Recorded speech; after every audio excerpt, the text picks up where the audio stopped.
That's the best thing. I'm here with my bestie, and I actually one of the school people were asking, "Where are your lives with Violetta? Like you don't do those anymore."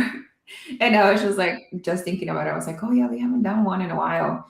But I think it's mostly because she's been so busy. You know, don't forget Violetta's mom. She has a little baby, and also Mhm. she's a housewife too. And she just bought another property, and we're gonna talk about it today. Yeah, I've been so busy because my daughter turned 2, so then I was coordinating. She turned 2 on the 21st, so then I was coordinating like that with like my in-laws coming in, and then my parents and all that. So throwing her a little tiny birthday party because we just moved here, so I don't know anybody, so no kids or nothing. So I was like, oh, we'll just do something with us. And then I'm also going to school, and of course it's like midterm time, so then I had some like things to do, and then I got to study and for Monday's exam and all that stuff. So I've just been busy, and then trying to close on this property. Like I feel like I don't even remember when I put an offer in this house. Like I feel like it was like 40 days ago, and it's been a process. I think was one of the most annoying closings, just because like I just didn't like the title company. I They just kind of were like slacking, and just I think it was just needlessly long. And then the seller had some issues too, like providing documents and stuff. So that just kind of prolonged. So like the seller that was dragging feet, and then the title company and the closing was kind of like uh just a lot of lack of communication. Like on the 25th, I didn't even know I was closing for sure because no, like they hadn't even called me, or no me habían dicho nada. Like they haven't even like text me, no email, like, hey, here's your closing time and date or whatever. It's like I'm waiting and waiting, and I asked several times, like, hey, like, are we closing or not? And then it was funny because like I would get an email saying like, oh, we're not, closing yet or whatever. And then I'd get an email from like the lender, congratulations on closing, clear to close. And so there was like some miscommunication from there because I'd get an email and I was like, so am I closing or not? Like, because Mhm. sometimes they'll be like, well, we need they wanted some extra statements because they wanted to see where like the funds, because I had to move some funds over, and they're like, well, we need the statements or that whatever, because the lender's asking. But then the lender would be like, oh, clear to close, we're good. And I was like, what? so so a lot of yeah, miscommunication and stuff even till the last day.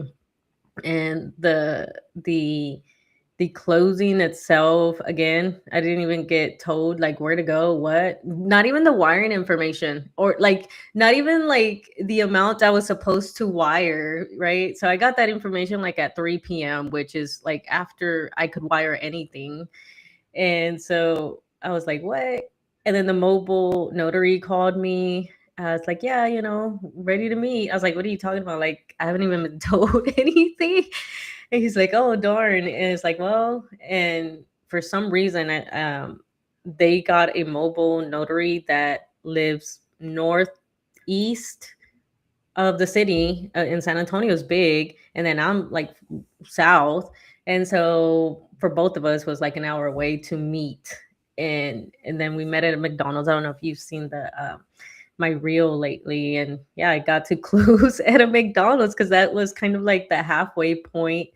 So one of the interesting, well, yeah, I guess the most interesting um place so far where I've closed on a rental property. So just a lot of logistics, and then like, yeah, and then after closing, I closed on the 25th, signed. A few days after that, they were still working on the insurance because it was missing one letter for West. And the lender wanted it to be exactly West, which, yeah, I get it. But why wasn't this caught way before? Why is it like, the seller's waiting for their funding to be released because the lender didn't want to release the funds? until that got fixed. And so then we're all scrambling on a Friday. And I think that got fixed like at 3 p.m. on a Friday. So like um and I think we're good now though. So as far as I know, I sent my wire information. I got everything taken care of, my insurance and all of that. So hopefully the lender released the funds on time for the seller. And then I think the last things I have to do as far as closing is just coordinating with the seller to get the security deposits and the prorated rent. So that's the last bit with the seller. So still working on that. So how did you feel during this closing? I feel like on the past, because I only done closing for out of state, right? Like I did for my primary residence. It's not the same. Now you're gonna have to be landlord. You're moving from to self managing, and this one is like right here. Is it close to your house? I'm not sure if it's like It's really about 45 minutes away.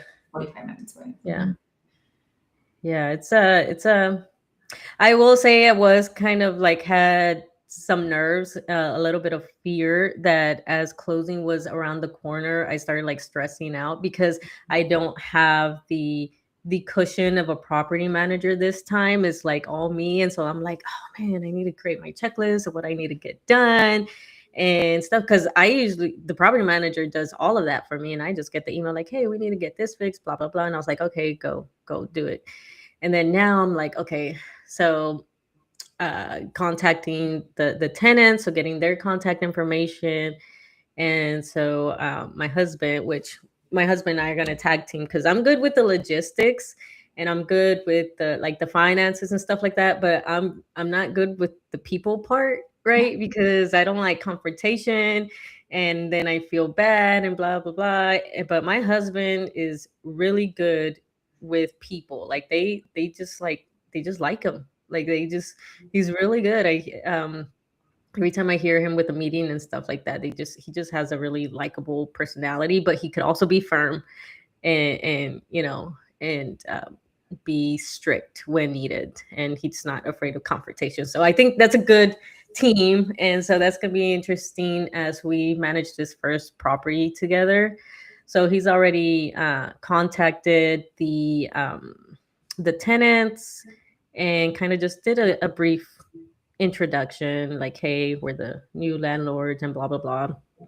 And so and then today he's going to go stop by and just kind of go and create a checklist, a list of things that still need to get done. And then from there we'll prioritize safety first, because one of the things that this property has is missing handrails, which is a big safety issue. It's a big liability issue. They fall. And then the porches, they need the stairs need to be fixed, and just because they're kind of like slanted and like just they're just old, right? So just fixing that, which my husband can do. And so yeah, he's gonna stop by and create a to-do list. You're putting your hard hat back on, your quality control experience, and you're gonna be supervising, which is funny because you would think like you guys are a team, right? But you would think he's more like into the logistics part of it, and you're like the people person, but it's completely backwards. Yeah, yeah, I am not good with the managing of people, which is one of the things that, like, yeah, the field that I went to, which was safety and stuff. Like I get to be just a little nerd and a little cubicle, like, oh, typing away my reports. And yeah, I would go and do inspections, which I did like doing the inspections, but again, I had to deal with people, and sometimes I had to be a little bit firm because they were not doing what they were supposed to do or whatever. So I didn't like that part, but I did like to be the nerd and stuff. So so yeah, I still get to be, because I was like, oh, I'm not gonna be in my field anymore doing safety stuff and everything, but I get to still use that now as managing these rental properties. So yeah, I'm like, make sure that we're, one of the things I'm gonna do is like make sure the codes for, how high the rail can be, the spacing and all that stuff. So like the degree of the angle of the stairs, like all of that, because I'm not trying to get written up or anything like that. of liability for me. So yeah, definitely a lot of stuff. Um, Still using that knowledge. Yeah, I think Mark just interview somebody on their lives about I forgot his name. I'm so sorry. But he manages out of state as well.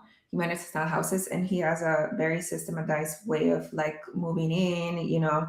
I know you inherited tenants and you plan to keep them and all of that, but like from moving forward, like systems of like having everything else, all of the checklists and also what are the emails they send the tenants when they move in, what are the things, expectations that they have to have, and all those things. So, or how to acquire keys and things like that, because he has like most of his stuff is remote. But Hmm. I know you're there. And any software you want to use, you plan to use for this particular house? So I have two. I'm gonna try the Rent Ready.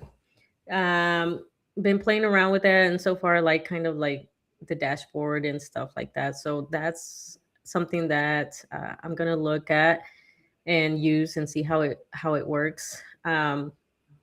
Just seeing all the logistics look good. The only thing is, well, here I get to do the maintenance, so I'll be playing around with that. So I'll definitely want to go look at the video, that the interview, because one of the things that I'm concerned about, because if this goes well and I have all the systems and everything like that, one thing is to then um, onboard my out of state properties and manage them myself versus the property manager. But the only thing that is like holding me back is the idea of like the maintenance of the like scheduled maintenance. Okay, I could find that one, but like the emergencies, because I know last year I had emergencies. I had Milwaukee had like a 500-year or 1,000-year flood. It was like out of the norm. So then had to scramble for that. So that's an emergency. And then also they had a lot of snow and all of that, this year. So just kind of the logistics on that. Everything else, just find a contractor or whatever. So, but I'm just kind of worried, like, how am I going to handle emergency situations? Um, so I think that's the only roadblock for that.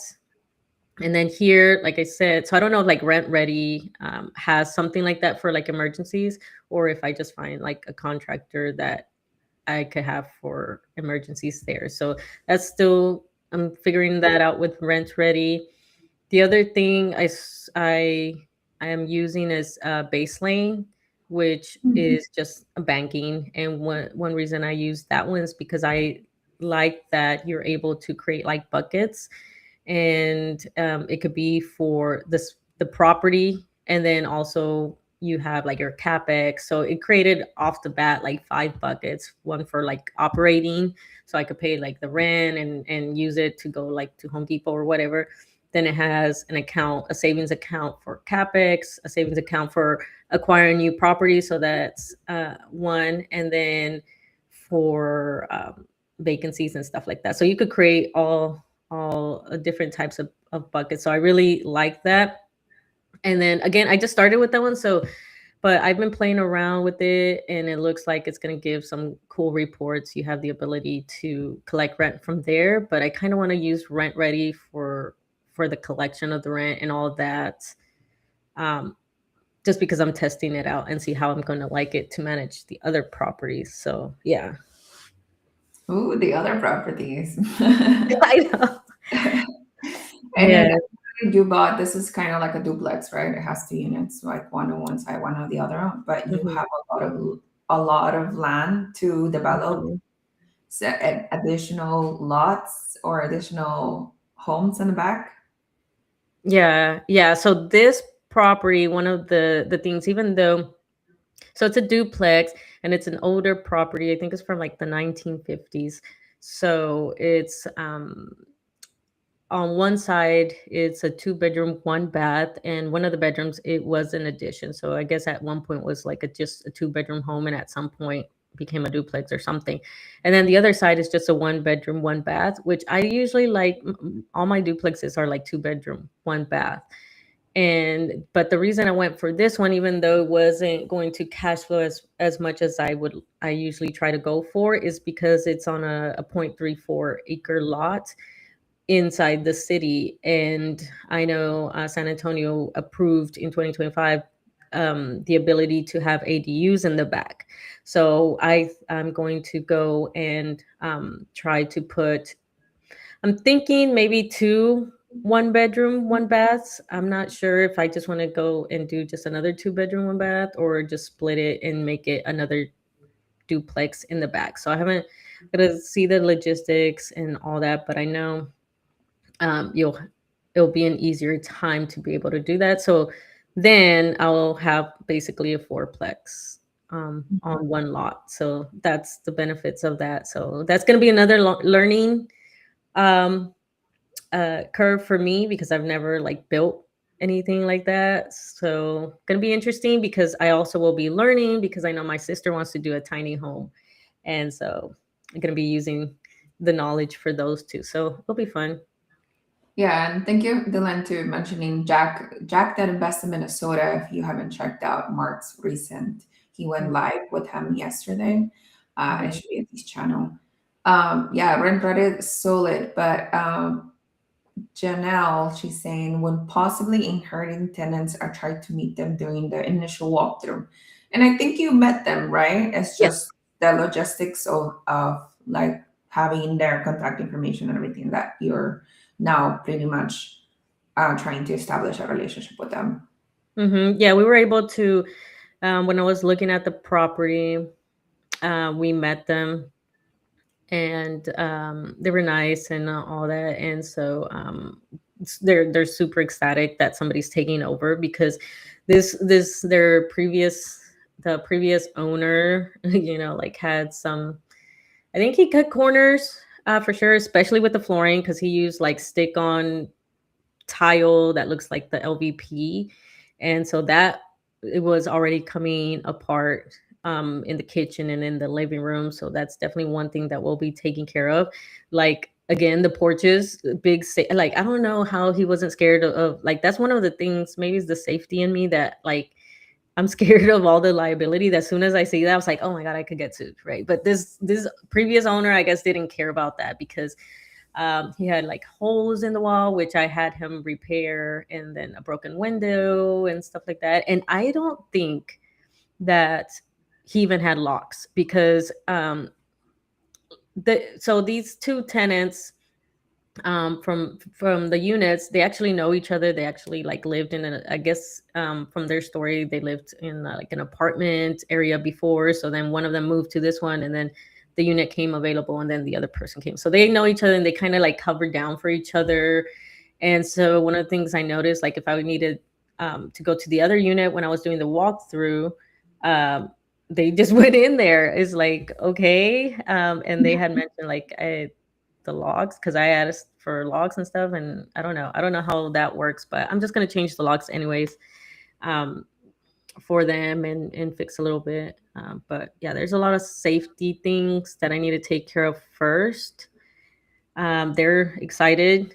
They're like, my husband talked to them briefly, and they're like, yeah, we're super excited because like the porch is dangerous. So Yeah. And if you look at our YouTube title today, it's like Reverse investors and snakes, and not figuratively as snakes. Actual, literally, it's snakes. And if you haven't noticed, Violetta lives in San Antonio, like the South Park. That's a pretty remote part. She has neighbors and stuff, but she was sending me videos of what like a snake, and I thought initially when I was like looking at videos, oh, it's like a little snake in the backyard, like I live in the city, so I don't see snakes only when I go hike.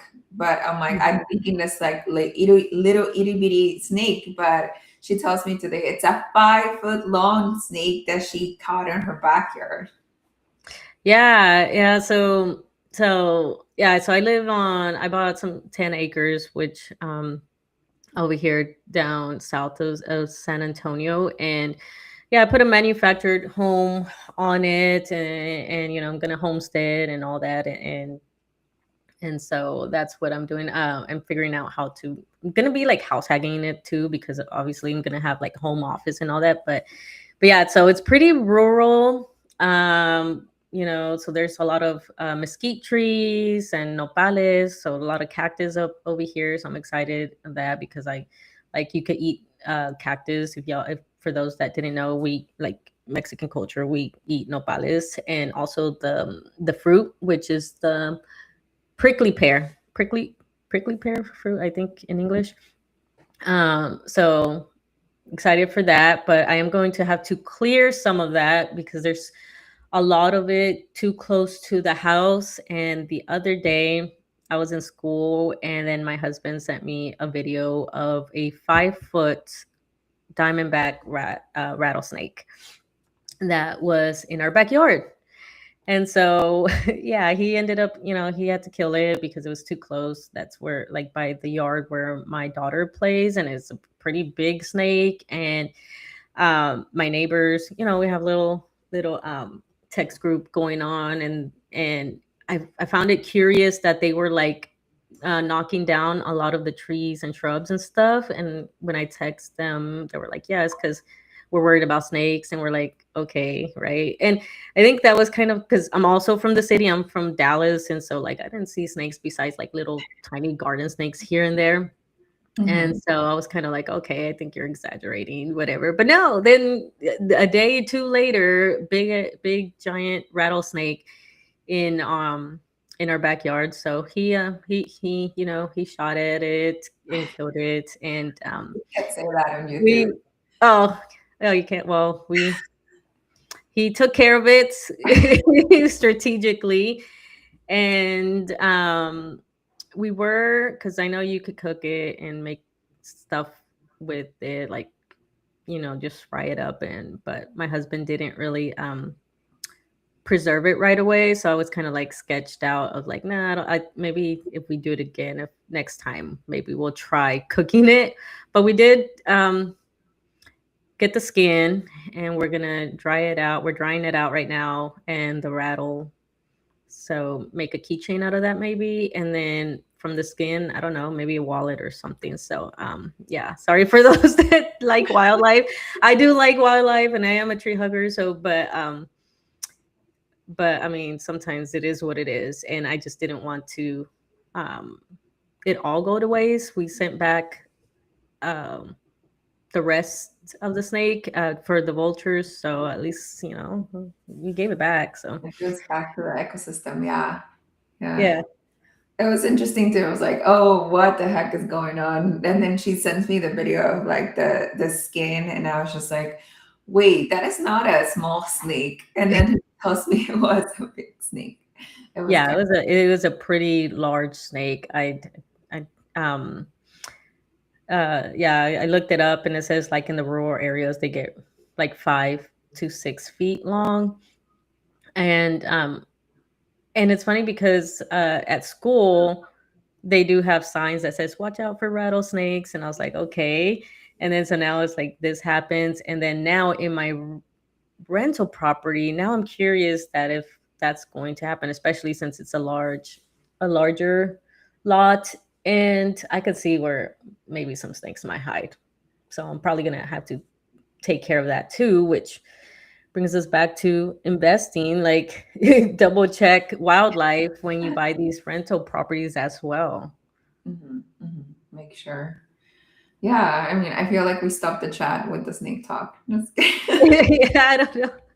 You're like, Yeah, oh, they're like, oh, we don't want to hear about snakes. Yeah. no, no. Okay. Yeah. I also, I've been busy, but not in a real estate sense. I was trying to do a cash out refi of my property that I have, in which I like rehab a little bit, not a little bit, quite a lot when I bought it. And if everybody knows, like the interest rates have gone up since started like a month ago, the cash out refi. But not also did I'm running into the interest rates. I also run into like the lowest appraisal that I had for the first time since I started investing. So in my head, the property was gonna ARB of like 130,000, but the first appraisal came back at 115. And during, when you look at the appraisals, you look at the comps and everything. Like my property is a 3.2 3 bedroom, 2 bathroom, and all the comps were like 3 bedroom, 1 bath. And so I was just like, wait, are you not even counting the additional bathroom? Even though, like, I felt like I was ARBing conservatively, and Mm. I guess they they declined to like revisit the appraisal. So I went to another lender and then tried to do a different DSCR loan because it's a DSCR cash out, and the appraisal came back again at 110,000, but the comps are still pretty much 3 bedroom, 1 bathroom. So I'm like, I don't know what's going on. But anyways, I'm gonna go with the initial lender. But the time I moved to the other lender, I had not secured the rate for the original lender. So now Mm. I'm looking at to doing higher interest rates, which I think is like 6.7 or something like that, which it still Mm. works out for me. But I just want to. I was just like, is this the universe telling me that I shouldn't cash out refi right now? Because it is a DSCR and it does have a 5, 4, 3, 2, 1. So Mm. I don't know. I'm getting pushback from this property. So I'm thinking maybe I should just wait. Mm. Yeah, that's you gotta figure it out because it might just go up. Like, I don't know. I did the same thing where I didn't like lock in the rate, and I was like, dang, wait, I should have locked it in when it dropped to like under 6%, but I didn't lock it. And so I ended up with 6.875, which I did the calculations at 7% anyways. So I still, I guess, came out winning on top anyways. But yeah, I mean, I guess it just depends how much you're going to get out. Like, Yeah. Yeah, I'm thinking about it. I don't really have the pressure of cash. Like, I wanted to cash out to pay my HELOC, but I'm like, it's basically the same, you know? But mm, so we're going to be, well, I'm going to be in the same boat either way. So I was just like, maybe I should just let it. Because the original plan was to put the money there and leave it there in the house. So mhm. now I'm like, maybe I'm just forcing it to get it out. Yeah, if you're gonna end up in the same spot where like, yeah, you pay off the HELOC, but then you get another like same percentage anyways, then it's probably just like headaches and paperwork Yeah. that you don't need to get done. So, Yeah. um, yeah, I think if it was me, I probably would. If my HELOC was the same, then I would just be like, it's not worth my time right now. It's Yeah. not So significant enough for the time that you're gonna spend. yeah, I'm Um, waiting for another hump to be like, yeah, maybe it's not the cash out refi is not pressing right now. So who knows? This is what I'm dealing with right now, and I'm not supposed to be buying. So, but it's super keep saying like make.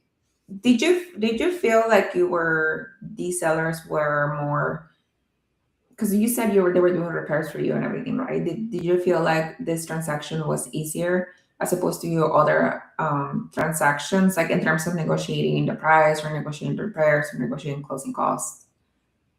uh, it was it was kind of like medium because um, I think the seller was at um expecting a higher sell amount. So then when I dropped them down, it got a little bit more difficult on negotiating like some fixes and things like that. So, but I was able to drop them down from like they had listed at 185 and I dropped them down to 165. So that was a big drop already. And the seller had already been like almost like 200 days. Mhm. I think it had been at 200 days. So I already had the advantage there. And so when I came and I was like, it's 165, that's it. Like I'm not negotiating higher. It's like that's the max I'm gonna do. And so then they took it, but then they weren't willing to negotiate like repairs. But then I kind of after the no, not after the appraisal, but after the inspection, then I was like, okay, well, we don't have much repairs, but I'm worried about the appraisal. I was like, so just do the fixes that are going to not make me not appraise, or it's not going to qualify for the DSCR loan because Mhm. there was some things like there was a hole through the siding of the house. I don't know what they were doing there, and then there was exposed wires from the breaker box and stuff like that because they didn't patch the drywall. They like went in there and left the hole there. Like, you have people living in there, so like so, and then some other patchwork. I was like, just patch all these things up so that when the appraiser comes in, like, doesn't give me a hard time that it's not livable or whatever. So I was able Mhm. to squeeze that because we were already under contract, and so he's already like in there. So I used that to my advantage and was able to get him. And he fixed other things that I didn't even say, like the window. Like, he replaced the window. So I still snuck in some things there, and so I think just the biggest factor was that I was able to drop them so much from their list price. So yeah, and then after that, it was kind of just simple. He still paid some closing costs and stuff, so wasn't too bad. I think, I think what kind of like hindered him was because he still owed some money, and so he didn't want to go way too low because I know he's waiting on the funding to be able to send me back the security deposit and stuff like that. So I don't know like what's going on with him, but like he was going to use that some of that to basically send back to me. I was like, okay. Yeah, I totally understand. And Stephen has a point. If my HELOC is adjustable, which it is minus 1.025 above prime, it might be good to lock a non-interest rate to avoid potential higher costs later with your HELOC, which is true. Hmm. But if you were to calculate, just saying, $30,000 coming back to me versus what I have, like I think 7.5 right now, divided by 12, it's a difference of $187 monthly, Hmm. which what my mortgage will go, I think by taking out 30,000, like 250, right? Hmm. So if it's a mat number, even if my interest goes up significantly, it will be like equal. You know what I mean? Hmm. So that's my reasoning. And then just like reading the energy around the universe. I don't know. Yeah. Who knows? Maybe I'll talk to a healer over here in LA or have a meditation with crystals or something. A One of my psychic. Go to a psychic. talk Go to to my a psychic. one of Um, my friends is so LA, and then she's trying to definitely take us to a crystal healer for some meditation. And I was just like, oh my god, mhm. being in I've LA. done the sound baths, and those, oh my God, Those like are like those work. they work. I was so relaxed after, and like yeah, I want to do it again because it was definitely so relaxing. I tried to find on YouTube. It's not the same. It's not the same because you need to feel the vibration. Mhm. Mhm. Um, but those work. I want to do puppy yoga. Puppy yoga. Yeah, Oh, you know what? Out here, I bet you I could find some goat yoga yeah, you somewhere. could.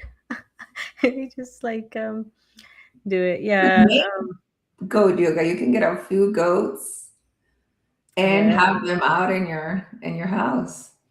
Yeah, I've been thinking about okay, so because little We're sidebar getting you because ideas for like your I life know no, because I have a problem. I have a problem that I like to start new things ventures. when I'm already kind of spread thin. And but I've been kind of playing around with the idea of like starting a business here in this rural area because there's not a lot of stuff down here, but it is growing, and there's like developments. There's a whole new housing development that got updated. There's a lot of things that the this city is doing. They just built a whole, and this is why, because every time I pass through it, I was like, man, I could start a business. What would I start? Because they just did a whole shopping center of Mm. like offices and stuff. I was like, so it's empty. So and it's right off the main street, right in front of the Walmart, right in front of all the main stuff. So it's a lot of traffic that goes there. And so it just got finished, and so they should be opening up for like leasing and all that stuff sometime maybe this summer or something. I haven't checked, but so I've been thinking, and one thing that I've had trouble finding here is like ice cream and snacks, right? And so I've been playing around with the ideas like, what if I open up like an ice cream slash snack shop, like Mexican snack shop? You know what I'm talking about? Like they get like the Tostito Locos, the Mhm. corn and cup, all that stuff, and then the ice cream and like maybe the Mexican paletas or whatever, right? Because there's none of that. Like there's nowhere to go get some freaking snacks around here. So when I'm like craving something, I was like, dang, it's like there's only a Dairy Queen and then ice cream at the You store. can have That's it. another coffee and cheese meal like I did. Yeah. With you. Yeah. Yeah. We only have like one, maybe two coffee shops here. But again, this is growing. There's a lot of plans and stuff, new development and incentives that the thing. The only thing is that now with everything going on, I'm worried about like costs, like, for um like the logistics of it, because Mhm. I think it would be a good one to Mhm. hear. There's no competition. Like the closest thing that is close to what I'm thinking of is about like 40 minutes away, 45 minutes away. Yeah, yeah. So I think it would be a good option, but do I want to take on something else? Do it Oh. when you need the deductions. I was telling my boyfriend when we're like, he's into cars, so he wants to like one day, like what is that called? Ideal life. He wants to have like a car shop where like he Mhm. customizes cars and all those things. And I was like, when I'm a multimillionaire and I need my significant other to lose me money monthly in a business, you'll get your like car out of shop. Mhm. So Mhm. Yeah, it's like Um, yeah, I've been thinking about it and it won't go away. Like this thought every time I pass down there, it's like, damn, that's where my ice cream shop would be. And my husband's so tired of hearing me about it. But like now, if I did this business venture, the goal wouldn't be necessarily like to be like super rich, right? Obviously, make an income, but right there, one of the ideas would be, well, the community needs it. It would be another thing for like, 'cause there's not a lot of places for like kids to hang out or whatever, so it would be kind of like a space, something like that. I get all the like the sports kids, after that they go get some ice cream or snacks or whatever, so there's that. But also it would be a way to like employ my parents, something yeah, simple, you know I was for thinking them that to like, do. when your parents move out. Well, So the goal would be like, yes, make some income, but also, um, you know, like have an ability for my parents to also have some income, make some income. So I told them like, I'll hire you on the slow days, because they are old, so they can't keep, and I'll hire like yeah, yeah. some high Or you schoolers or can have something. like a Italian lifestyle, which your ice cream shop is only like open 8 a.m. to 2 p.m. or something like that. Hmm. Yeah, Then I was thinking that too because like, well, yeah, I would play around with the hours because I don't think anyone's gonna do, at least at the very beginning, as you establish, you know, we're the like customer planning. base. Yeah, I know, like I'm really trying to resist to like really diving into this because it's definitely been on my mind, and each time I'm like, well, I could do this and the hours and stuff, but I just don't. I don't have the capability, especially right now that I'm starting the self management of this property, and now I want to do this. But I do have somebody that I have in mind that I could probably like, you know, uh, have me as a like, well, mentor me as I open this because it's kind of like similar logistics and similar things. I guess category. Uh, but again, now the only thing holding me back is like everything is going more, more expensive. Like, like the products that I want to get, then is it going to be, am I going to be priced out from what this area can afford? Because it is a rural, and with rural areas, Right. the income's a little bit lower. So, I don't know. We'll see. We'll see. We'll see what Yeah. happens. No, it's nice. Thank you for talking about that because we that wasn't even planned. That we're gonna talk about interesting stuff. Yeah, no, that's good. That's good. But if you guys want to keep hearing about us, please don't forget to tune in to our podcast, Real Estate Chisme. We come out every week. It's on Thursday.